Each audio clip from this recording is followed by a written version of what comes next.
संसार में एक ही सेठ है, सेठों में सेठ बनवारी सेठ, बाकी सब डुप्लीकेट, सब निकम्मे नकली, सब नकली हैं। एक ही सेठ है संसार में। जैसे कृष्ण कहो, चाहे राम कहो, चाहे खुदा कहो, चाहे वाहे गुरु कहो, बिकॉज गॉड इज वन, ईश्वर एक है, नाम अनेकों हैं। इसीलिए परोपकार करिएगा।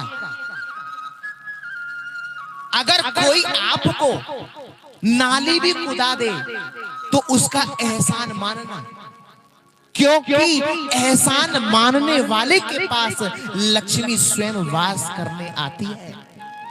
और जो जीवन में एहसान नहीं मानते वो जीवन भर लक्ष्मी के लिए तरसते रहते हैं।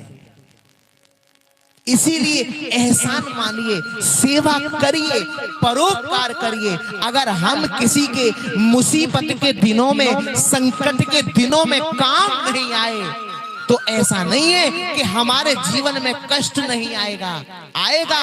अगर नहीं आता तो दिन के बाद रात कभी नहीं होती और रात के बाद दिन कभी नहीं होता, कभी नहीं होता।